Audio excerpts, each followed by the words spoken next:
All right, guys. So let's talk about it when people leave your team. This is a good one, right? So this not only happens in, the network marketing industry, but it happens in all industries, right? But it it's especially painful in the network marketing industry, and it's because that it feels like super personal. It's really hard to see someone go because you have poured so much knowledge and so much time into that person, right? You even probably saw like a huge potential in them, and you're like, oh my God, please don't go. Like, you're so close to like explosion, right? Like, why would you do that? But the fact of the matter is people do leave. So this is kind of how I view it, especially in network marketing, that there's like kind of like two different kind of people that join your team, right? You have the lifers, which I actually love that word for some reason.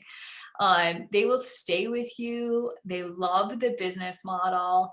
When they find a company that they love, they stay, which, of course, if like you stay inside of a company and you do the income producing activities, because there's so many activities that you can do in network marketing, right? But if you're doing the income producing activities and you stay with a company for a good amount of time and the company is solid, you have good potential to build a legacy, right? And then you have what I call like the bouncers, the ones that bounce from company to company. They're always looking for like the fastest growing, the ground opportunities. This is like a new product that's coming out. Always looking for like the next thing, right? Or the one that feels like the most promising. And they're always looking to make like the fast bucks, right? I don't even know if that's like a word, but they're always looking like, how can I make the money the fastest, right? And I can understand like the ground floor opportunity, right? I was one of those, so I understand it. But let's also talk about the risks of joining one, right? So when a company is in the early stages of building, there's a very high likelihood that they fold or they're sold to like another company. Right now, it doesn't always happen, but there is pros and cons of ground floor opportunity. Um, I was just with our home office, and the person who started our business was chatting about this, how there's like hundreds of companies that start up all the time, like on the not on the daily, like probably on the yearly, right? Some of them take off and some of them don't, right? So a lot of the times it's like the product that kind of keeps them like back, you know what I mean? Because like their product isn't like really great. So you have to have like a really good product to get yourself out there. And not only that, but then there's like that possibility of they're so super successful and then they're gone. And the owner of our company said he has dissected these companies. And the one thing that he realized was for the people who shot up like really fast and had success fast because their product was so good, it was the greed of the owners that made them go downward, right? So really kind of know, what company am I jumping into? What is their mission? What are they doing to give back? Right? So there's a lot that you should be looking at before jumping into other companies. All right. So really try to find the mission of that company and what's their future vision, right? Because like bouncers, that's what I call them, the people that go from company to company, they're looking for like the next shiny thing, right? And the big question you should be asking yourself is, do you want one of those people on your team? Do you want to recruit that type of person, right? So let's just kind of take a look like at ourselves, right? For just 1 second here, because I'm very much in tune to take a look at yourself, right?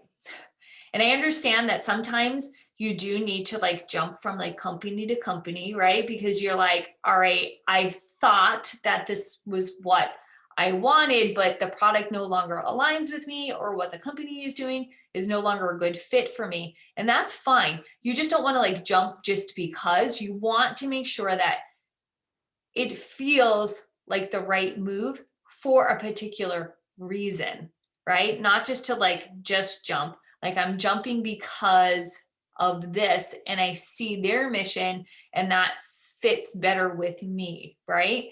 So just make sure that you're aligned with the product and the company's values, right? So make sure you do your own research. Just don't just jump because somebody else is jumping and they're saying it's a good idea, right? So evaluate yourself as a business owner, because maybe instead of jumping to that new company, if you look and say to yourself, no, I'm really aligned with this company, like their mission statement, what they do, how they give back, I love their product.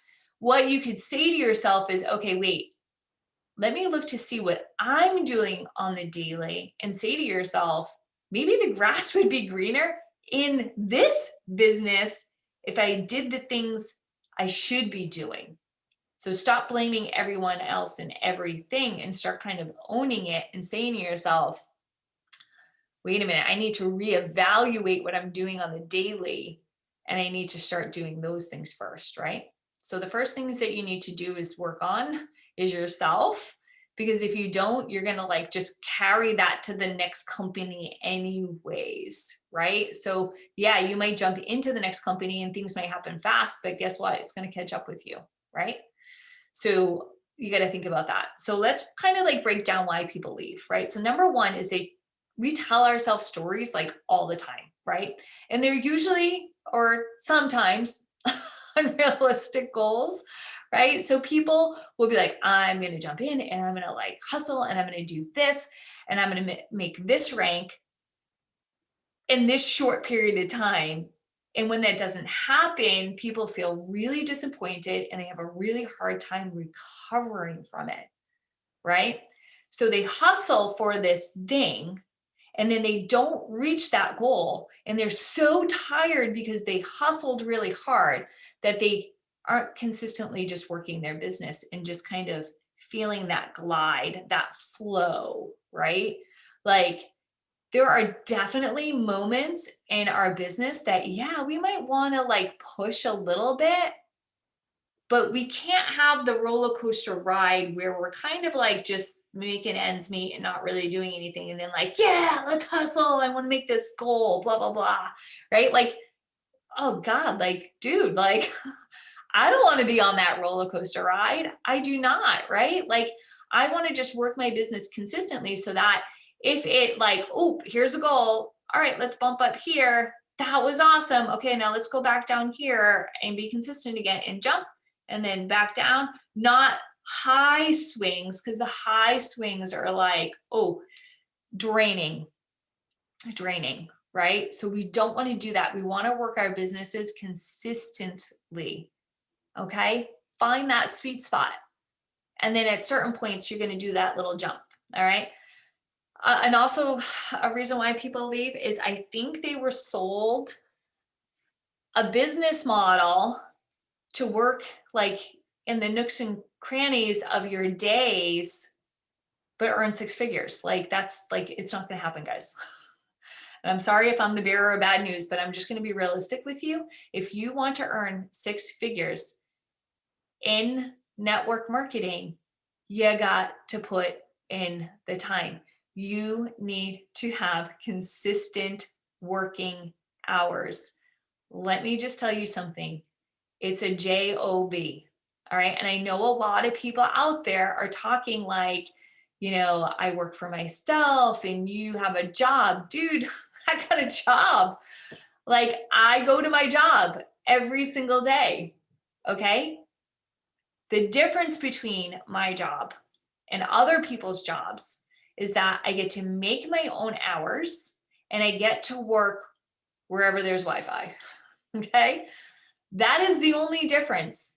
I work And I'm kind of just sick and tired of hearing people saying it's not a job. It is. It is a job, okay? It is a second job for you. If you're already working a first job, it's a second one.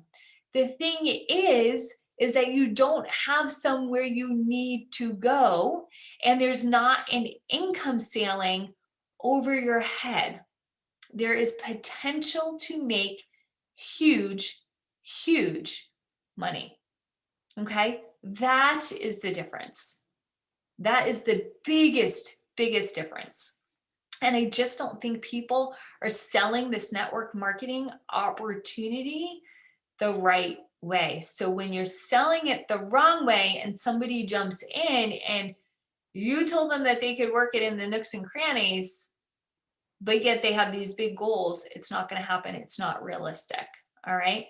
If you want to make six figures in this business, it takes hard work, it takes grit, resilience, and saying no to a lot of things. And it's massive discipline and consistency. Okay. Because when my friends are out having fun at lunch and I didn't figure out my work week, then I'm working, right? So you have to have massive self-discipline in network marketing and consistency. Those are the two huge personality traits that you need to tap into. Everybody has them. You can do it. You just need to want to do it, right? Another reason why that people leave is that you sold them a hobby, right? With big promises. And then people realize it's a job.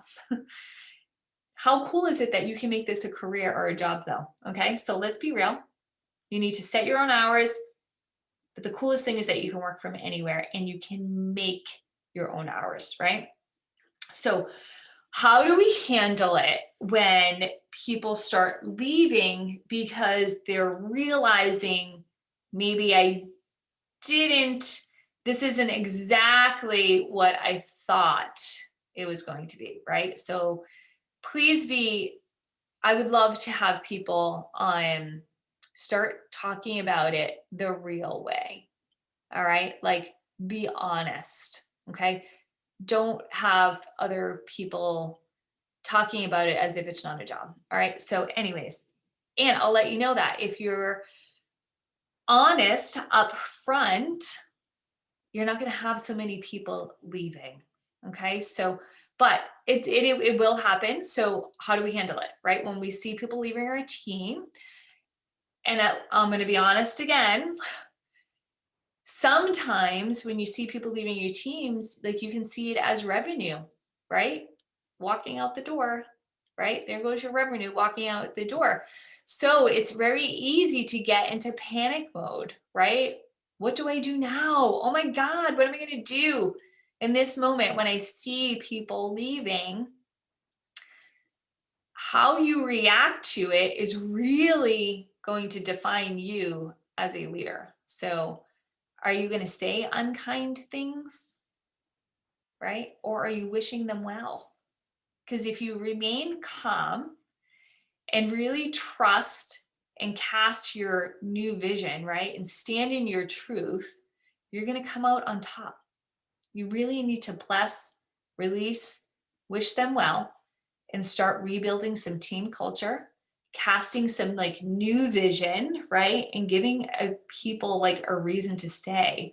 So I want you to really evaluate yourself as a leader and think to yourself, how would I respond, right? I want you to like hold yourself in like the highest moral character, right? And think to yourself, have faith in yourself to reinvent, to rebuild. Okay. Be in the highest moral and integrity, whether you're the one leaving or the one staying. Okay. So really, really think about that.